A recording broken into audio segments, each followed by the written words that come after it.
você deve conhecer diversos tipos de punições, de detenção à prisão. E você até pode ter ouvido falar sobre alguns castigos barbáricos utilizados ao longo da história, como enforcar, queimar e apedrejar. Por mais pavoroso que possam ser, os seres humanos sempre inventam formas mais depravadas e terríveis de punir os supostos infratores. De touros queimando a buffet de inseto. Essas são algumas das piores punições da história da humanidade. Ele olha o canal e fala sério, suave. Ensacamento romano. Você alguma vez teve que ficar em um lugar apertado com uma pessoa que você não gosta? Talvez dividir o elevador com aquele colega de serviço chato? Bom, poderia ser bem pior, porque aquele colega poderia ser uma cobra venenosa, cheia de raiva. O antigo poena culei, ou punição do saco, consistia em colocar a vítima em um grande saco de lona. A essa altura, um cão, um gato, um macaco, um galo e uma cobra também poderiam ser colocados no saco, antes dele ser atirado no rio. A ideia do poena culei era que o saco enchesse lentamente de água, fazendo os assustados e agressivos animais atacarem uns aos outros, enquanto a vítima infeliz ficava presa no meio de tudo isso. Os animais que eram colocados no saco variavam bastante para cada punição. Afinal, para que desperdiçar um macaco em bom estado, se você pode usar um galo extra? Essa punição horrenda era o método mais utilizado contra aqueles acusados de parricídio, que é o crime de matar um dos pais. Eu não sei exatamente por que matar o seu pai ou sua mãe tem a ver com ficar preso dentro de um saco com animais furiosos. Não me parece uma punição particularmente irônica ou apropriada. Talvez só faça sentido se você for um romano da antiguidade. Bom, de qualquer forma, essa punição barbárica caiu em desuso no século III Anno Domini, em Roma, só para ser reinstaurado pelo imperador Justiniano 200 anos depois, quando continuou a ser utilizado por mais 400 anos. Isso redefine o significado de saco cheio. Escafismo excruciante. Se alguém te oferece um passeio de barco pela Pérsia Antiga, é provável que você iria pensar em uma relaxante e agradável viagem pelo rio Karun, comendo tâmaras deliciosas. Mas, na verdade, você estaria diante de uma das experiências mais nojentas imagináveis. Concebido no século V a.C., o escafismo, também conhecido como o barco, era uma punição que começava de um jeito doce, literalmente. A vítima era alimentada com grandes quantidades de mel, leite e nata. As coisas ficavam bem mais desconfortáveis depois disso, no entanto. Se a vítima tivesse sorte, ela seria amarrada em um barco. Em outros casos, a vítima era posta em um barco, e outro barco era colocado de ponta cabeça em cima dela, de modo que os braços, pernas e a cabeça ficassem para fora. O barco era então empurrado para dentro de um rio ou pântano. É aí que as coisas começavam a ficar bem nojentas. A mistura grudenta de leite e mel normalmente fazia as vítimas vomitarem, ou terem uma forte diarreia. Além de ser nojento e causar desidratação, a grande concentração de açúcares nos dejetos da vítima rapidamente começava a atrair insetos. Nos dias que se seguiam, a vítima morria de fome, enquanto seu corpo era consumido dentro do barco por moscas, larvas e outras criaturas horrendas do pântano. Se você tivesse feito algo particularmente ruim, o barco poderia ser puxado de volta para a praia, para você ser realimentado à força com mais leite e mel, para que o processo pudesse se estender por uma quantidade bem maior de tempo. Plutarco, o escriba grego, registrou um caso onde um soldado persa, que havia matado uma mulher nobre, sobreviveu 17 dias ao escafismo, antes de sucumbir à sua punição. Cara, e eu achando que ficar de castigo depois da aula era ruim. Ratos. Ao longo da história da humanidade, onde quer que um grande número de pessoas se aglomerasse, um grande número de ratos seguia, morando em nossas casas sem ter que pagar ninguém e se alimentando de nosso delicioso lixo. Então, nada mais justo do que colocá-los para trabalhar. Em tempos atuais, os ratos são na maioria das vezes empregados em testes e pesquisas científicas. Mas se nós voltarmos algumas centenas de anos, essas pequenas pestes eram usadas para causar muita dor. No século XVII, os holandeses colocavam um rato sobre o abdômen do prisioneiro e em seguida prendiam um rato com a panela ou gaiola. A panela era então aquecida, e o rato, desesperado para escapar, começava a cavar através da pele do prisioneiro. É claro que esse não era o único método em que os humanos utilizavam ratos para machucar os outros. Porque de todos os lugares horríveis que você poderia estar na Inglaterra medieval, a Torre de Londres, com certeza, era o pior. A infame e macabra prisão usava um sistema especial de calabouços de ratos, que me arrepia dizer isso, não eram usados para prender ratinhos criminosos. A água do rio Tamisa, que corria próximo à torre, frequentemente subia de nível com as chuvas e varria os ratos da cidade para dentro do calabouço,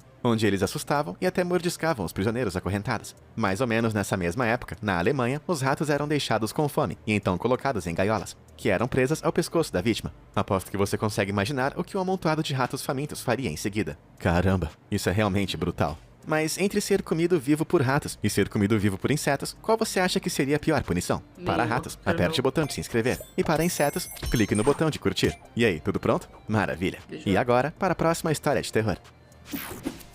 Pinga Pinga.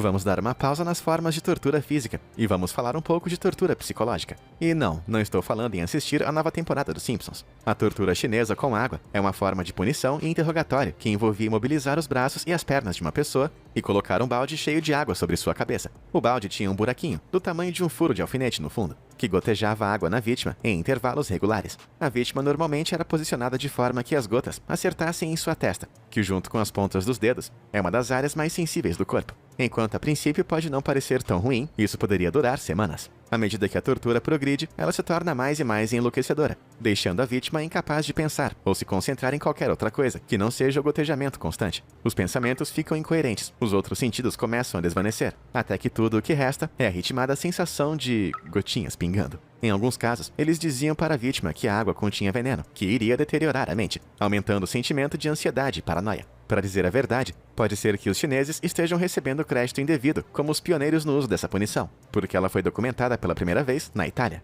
No final do século XV, Hipólito de Marsella escreveu que a punição foi inspirada pela forma natural que a água corrói as pedras com o tempo. Acredita-se que a expressão chinesa foi adicionada apenas para adicionar um ar exótico e misterioso. É como o equivalente medieval da Smart Water. Mas desde então, o método vem sendo utilizado ao redor do mundo. Da Guerra Civil Norte-Americana, à Inquisição Espanhola do século XVI, que também usava o consumo forçado de água como punição.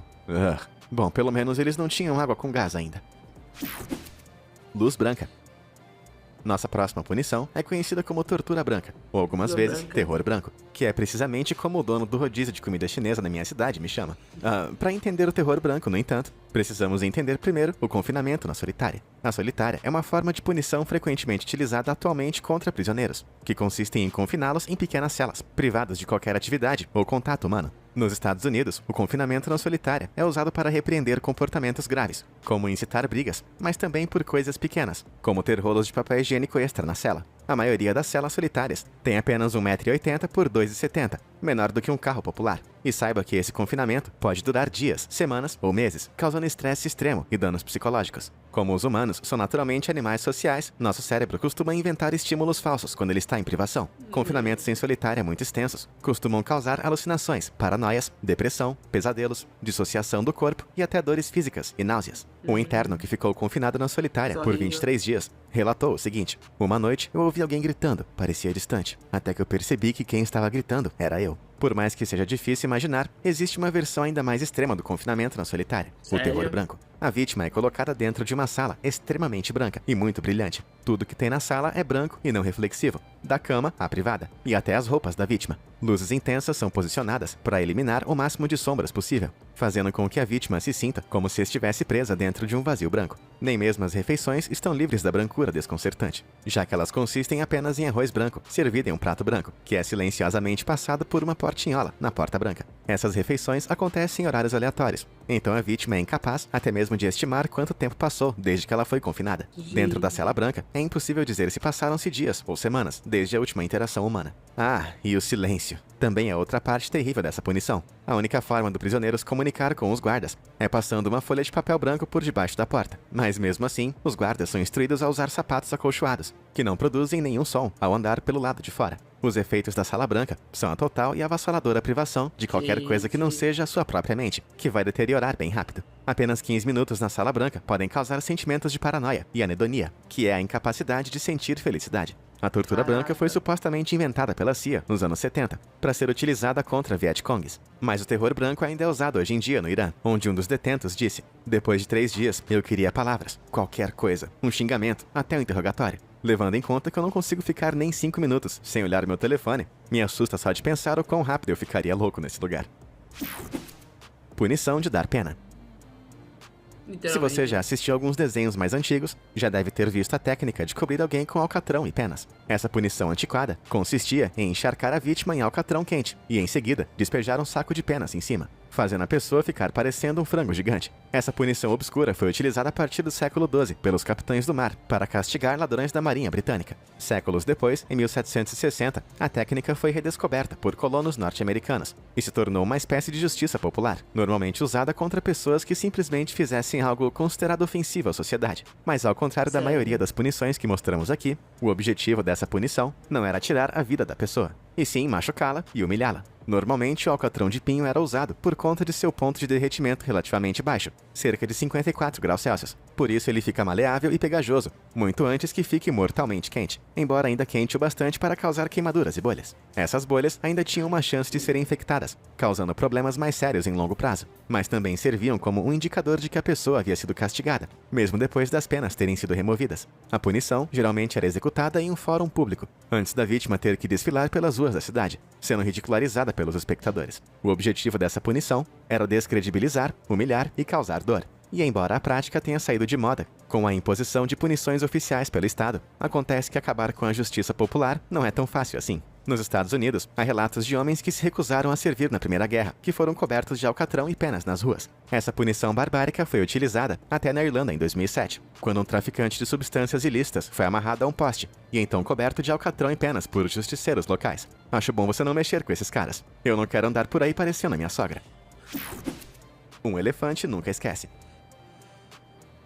Sabe, eu realmente me sinto mal pelos elefantes. Quer dizer, tudo que eles realmente querem fazer é relaxar e brincar na água. Mas por conta de sua grande e estranha aparência, os humanos vêm usando eles para um monte de coisas, desde atração de circo a armas de guerra, e até para execuções. A mais famosa e bem conhecida forma de execução com elefantes vem da Índia medieval, e era conhecida como Guangahao, levando em conta que um elefante asiático geralmente pesa uns 4.000 quilos, o mesmo que 9 pianos de cauda. Não é difícil imaginar como eles eram usados para tirar vidas. Guangahao envolvia posicionar a cabeça da vítima em um bloco de madeira, enquanto um elefante era trazido lentamente até ela, antes de esmagar os miolos da pessoa com seus pés enormes. E Guangahao não era uma prática incomum. Na verdade, era a punição preferida para crimes que iam de roubo a evasão de impostos. Acho que é por isso que Guangahao era o pesadelo dos viajantes medievais que iam até a Índia. No entanto, execuções paquidérmicas, na verdade, remontam à Era Clássica. Elas eram usadas na Roma Antiga, no Cartago e na Macedônia. Em um episódio, após a morte de Alexandre o Grande, o regente da Macedônia, Pérdicas, sentenciou dúzias de insurgentes a um grande pisoteamento.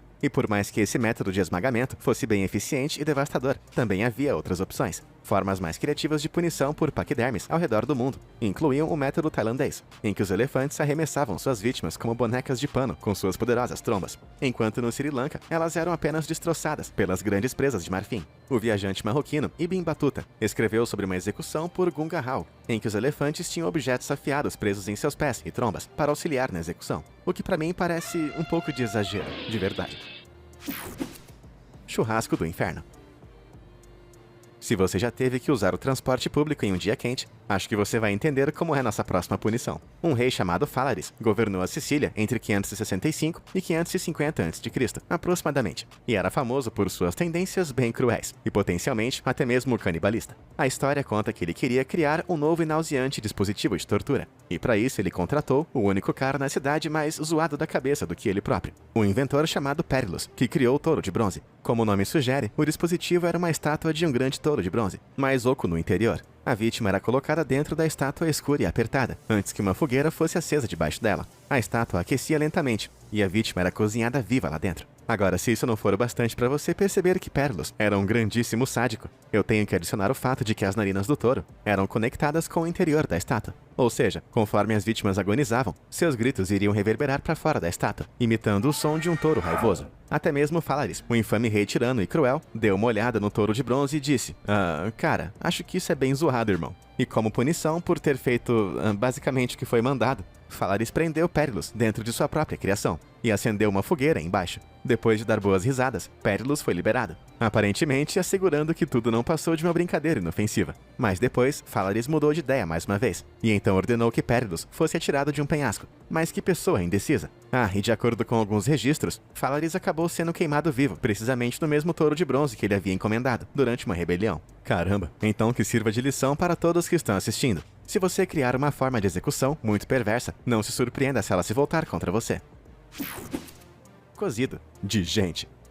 As coisas continuam quentes por aqui, porque agora vamos falar sobre ser fervido vivo. É isso mesmo. Desde que foi descoberto que era possível ferver as coisas para que elas ficassem mais macias, tiranos terríveis têm feito o mesmo com as pessoas. O primeiro registro de fervura mortal é do imperador Nero, na Roma Antiga, onde as vítimas eram principalmente os cristãos. Em 1531, o rei Henry VIII da Inglaterra assinou uma lei que punia o crime de envenenamento com a prática da fervura. Isso porque era provável que o rei Henry tivesse o medo extremo de que isso acontecesse com ele. E olha só pra esse cara. Acho que ele gostava muito de comer. Pouco depois da morte de Henry, o rei Edward VI baniu essa prática. Ele entendia que a era medieval estava acabando e que era preciso se livrar dessas práticas absurdas. Mas o quão absurdo era isso? Bom, pode-se dizer que a pessoa morria de fora para dentro, começando pelos membros. Isso porque os braços e pernas são as partes mais expostas do corpo e contêm milhares de terminações nervosas. Então a dor começava nos dedos das mãos e dos pés e começava a ir para dentro. Depois disso, a pele, os músculos e a gordura começavam a amolecer e liquefazer com o calor, fundindo com as roupas. O calor começava a ferver os órgãos internos,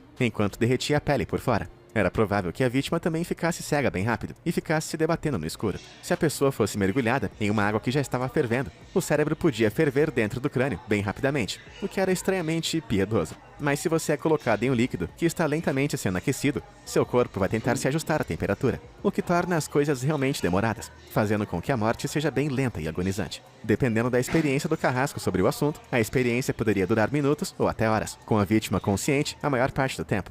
Talvez isso faça você sentir um pouco mais de simpatia pelas lagostas no tanque do restaurante. Mas ainda bem que essa punição não é mais usada em nenhum lugar do mundo. Mas algumas pessoas ainda morrem por acidente por fervura nos dias de hoje, em fontes de águas termais ou em acidentes nos esgotos. Só pra você não achar que isso ficou enterrado no passado. Fala sério. Cavalo de pau.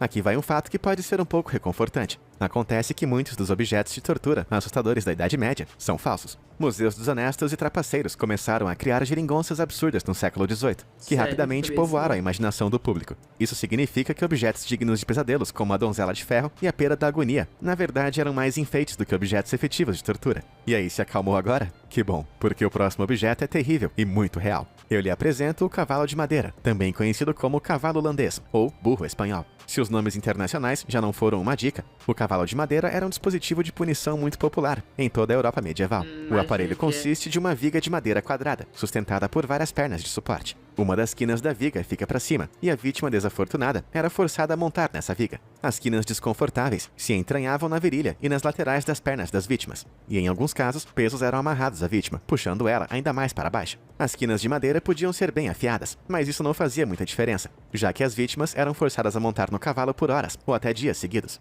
Embora o cavalo de madeira não fosse letal, ele causava uma dor excruciante e restringia o fluxo de sangue pelas pernas, o que poderia aleijar a vítima. E para adicionar um fator humilhante, alguns cavalos de madeira tinham cabeças e rabos falsos, e eram longos o suficiente para comportar várias pessoas ao mesmo tempo. O berço de Judas era uma versão um pouco mais pessoal do dispositivo, que consistia em um único espeto montado sobre um cavalete. Meu traseiro tá doendo só de pensar nisso. No entanto, por mais grotesco e não civilizado que fosse, o cavalo de madeira ainda foi usado durante a Guerra da Independência dos Estados Unidos. O próprio George Washington dizia que era uma forma excelente de arrancar informações dos prisioneiros. Bom, acho que depois que eu terminar esse vídeo, eu vou precisar de um hipogloss e de um psicólogo. Dor de cabeça.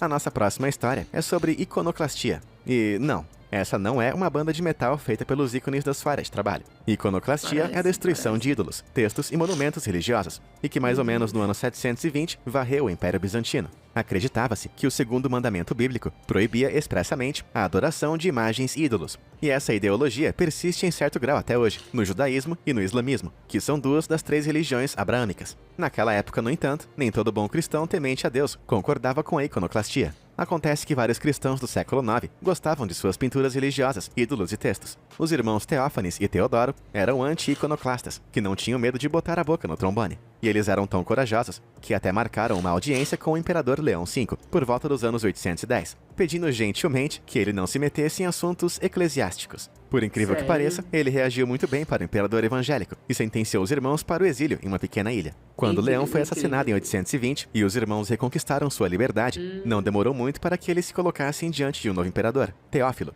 que era com certeza menos clemente do que Leão. Teófilo sujeitou os irmãos a 2 dias de tortura, enquanto um poema de 12 linhas, insultando a dupla, foi gravado em suas cabeças, usando agulhas quentes. Eu vou colocar uma tradução livre desse poema na tela pra você ver. Mas, cara, na escola eu já era chamado de cabeção, só que esses caras deviam ter cabeças ainda maiores, pra caber tudo isso. Nenhum dos irmãos aceitou a iconoclastia, e Teodoro acabou morrendo na prisão. Teófanes, no entanto, foi exilado, e acabou virando um bispo, quando a veneração a ícones deixou de ser um crime. Por seus esforços, ambos os irmãos foram canonizados, se tornando os santos Teófanes e Teodoro, os assinalados. O mais irônico é que suas imagens agora são celebradas como arte religiosa, depois de todos esses séculos. Eu imagino que eles achariam disso. Bom, acho que a resposta está em suas testas. Apagão total. Se você for como eu, há uma boa chance de você já ter tentado entrar em forma, só para desistir e voltar para o sofá depois de um agachamento. Exercícios já são um saco, pior ainda se você tiver que fazê-los por horas, na escuridão total. Mas essa é a ideia por trás da caixa do apagão, Blackout Box. Esse método de punição e interrogatório foi utilizado pela CIA durante a Guerra ao Terror, embora o ex-executivo da CIA, Buzzy Krongard, e mesmo o ex-presidente Obama tenham admitido que os Estados Unidos cometeram torturas. Alguns ainda preferem o termo interrogatório avançado. A caixa do apagão é uma caixa grande o suficiente para caber um ser humano agachado dentro. Você lembra do quão horrível e desumano o confinamento na solitária era? Então, a caixa do apagão é simplesmente a versão mais terrível de se conceber, prendendo uma pessoa em um espaço absurdamente escuro e apertado. E para aumentar ainda mais o estresse, o som agudo e estridente de crianças chorando às vezes é tocado dentro da caixa. Em 2015, uma jornalista da BBC passou por uma demonstração de uma caixa de apagão, só que em menos de 15 minutos ela implorou para que tirassem ela de lá. Só que pessoas menos afortunadas foram forçadas a ficar dentro dessa caixa,